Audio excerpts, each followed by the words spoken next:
ನಮಸ್ತೆ ಎಲ್ರಿಗೂ. ನೋಡಿ ಇವತ್ತು ತುಂಬಾ ರುಚಿಯಾಗಿರುವಂಥ ಮಿಕ್ಸ್ಡ್ ವೆಜ್ ಪಲಾವ್ ಮಾಡ್ತಾ ಇದ್ದೀನಿ. ಸುಲಭವಾಗಿ ಮಾಡ್ಕೋಬೋದು. ಹಾಗೆಯೇ ತುಂಬ ರುಚಿಯಾಗಿರುತ್ತೆ ಮತ್ತು ಆರೋಗ್ಯಕ್ಕೂ ತುಂಬಾ ಒಳ್ಳೆಯದು. ಮಕ್ಕಳಿಗಾಗಲಿ ಅಥವಾ ದೊಡ್ಡವರಿಗಾಗಲಿ ಹೊರಗಡೆ ಹೋಗೋರಿಗೆ ಇದನ್ನು ಟಿಫಿನ್ ಕೊಡ್ಬೋದು. ಸುಲಭವಾಗಿ ಮಾಡ್ಕೋಬೋದು. ಆದರೆ ಹೇಗೆ ಮಾಡೋದು ಅನ್ನೋದನ್ನು ನೋಡುವ ಬನ್ನಿ. ಮೊದಲಿಗೆ ನೋಡಿ ಒಂದು ದಪ್ಪ ತಳ ಇರುವಂಥ ಕಡಾಯಿಯನ್ನು ಗ್ಯಾಸ್ ಫ್ಲೇಮ್ ಮೇಲೆ ಇಟ್ಟಿದ್ದೇನೆ. ಅದಕ್ಕೆ 1-2 ಟೇಬಲ್ ಸ್ಪೂನ್ನಷ್ಟು ತುಪ್ಪ ಮತ್ತು 1-2 ಟೇಬಲ್ ಸ್ಪೂನ್ ಎಣ್ಣೆಯನ್ನು ಹಾಕ್ಕೋಬೇಕು.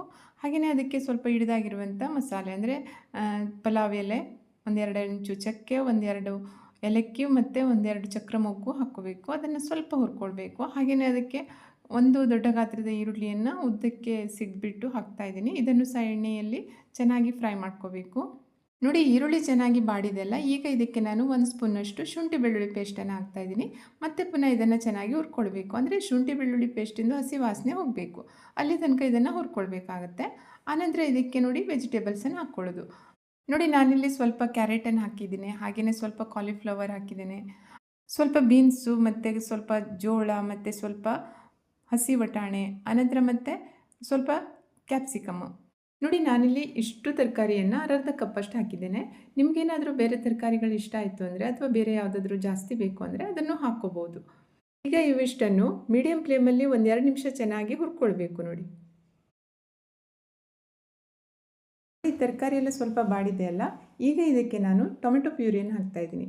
2 ದೊಡ್ಡ ಗಾತ್ರದ ಟೊಮೆಟೊವನ್ನು ಗ್ರೈಂಡ್ ಮಾಡಿ ಹಾಕ್ತಾಯಿದ್ದೀನಿ. ಈಗ ಇವಿಷ್ಟನ್ನು ಮತ್ತೊಂದು 2 ನಿಮಿಷ ಹೈ ಫ್ಲೇಮಲ್ಲಿ ಚೆನ್ನಾಗಿ ಹುರಿದುಕೊಳ್ಬೇಕು. ಆನಂತರ ಇದಕ್ಕೆ ಮಸಾಲೆಗಳನ್ನು ಹಾಕಬೇಕು ನೋಡಿ. 1 tea spoon Kashmiri red chilli powder, 1 tea spoon ಖಾರ ಇರುವಂಥ ಚಿಲ್ಲಿ ಪೌಡ್ರು, 1/4 ಟೀ ಸ್ಪೂನ್ ಜೀರಿಗೆ ಪೌಡ್ರು, 1/4 ಟೀ ಸ್ಪೂನ್ ಅರಿಶಿನ, 1 ಟೀ ಸ್ಪೂನ್ ಧನಿಯಾ ಪೌಡ್ರು, ಆನಂತರ ನೋಡಿ 1 ಟೀ ಸ್ಪೂನ್ನಷ್ಟು ಗರಂ ಮಸಾಲ ಪೌಡ್ರು. ಈಗ ಇವಿಷ್ಟನ್ನು ಲೋ ಫ್ಲೇಮಲ್ಲಿ 1-2 ನಿಮಿಷ ಚೆನ್ನಾಗಿ ಹುರ್ಕೊಳ್ಬೇಕು ನೋಡಿ. ನೋಡಿ ಮಸಾಲೆಗಳನ್ನಾಗಲಿ ಅಥವಾ ಈ ತರಕಾರಿಗಳನ್ನಾಗಲಿ ತುಪ್ಪದಲ್ಲಿ ಅಥವಾ ಎಣ್ಣೆಯಲ್ಲಿ ಚೆನ್ನಾಗಿ ಹುರಿದಾಗ ಪಲಾವಿನ ರುಚಿ ತುಂಬಾ ಚೆನ್ನಾಗಿ ಬರುತ್ತೆ. ಆನಂತರ ನೋಡಿ ಇಲ್ಲಿ ಗ್ಲಾಸಷ್ಟು ಬಾಸ್ಮತಿ ರೈಸನ್ನು ತೆಗೆದುಕೊಂಡು ಅದನ್ನು ಚೆನ್ನಾಗಿ ತೊಳೆದುಕೊಳ್ತಾ ಇದ್ದೀನಿ. ನೋಡಿ ನೀವು ಯಾವುದು ಅಕ್ಕಿಯನ್ನು ಪಲಾವಿಗೆ ಬಳಸ್ತೀರಿ ಅದನ್ನು ಹಾಕ್ಕೋಬೋದು.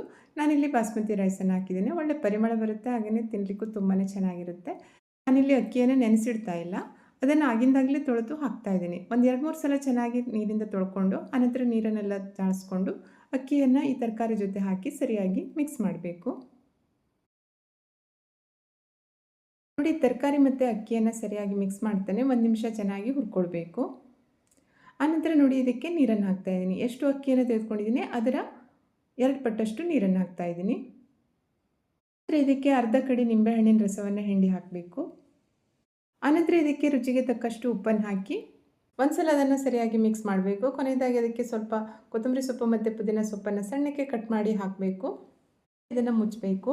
ನೋಡಿ ಇದನ್ನು ಮೊದಲಿಗೆ ಒಂದು 5 ನಿಮಿಷ ಮೀಡಿಯಂ ಫ್ಲೇಮಲ್ಲಿ ಬೇಯಲಿಕ್ಕೆ ಬಿಡಬೇಕು. ಆನಂತರ ಮತ್ತೆ ಲೋ ಫ್ಲೇಮಲ್ಲಿ ಇದನ್ನು ಬೇಯಲಿಕ್ಕೆ ಬಿಡಬೇಕು. ಅನ್ನ ಚೆನ್ನಾಗಿ ಬೇಯಬೇಕು ನೋಡಿ, ನೀರೆಲ್ಲ ಸರಿಯಾಗಿ ಆರಬೇಕು.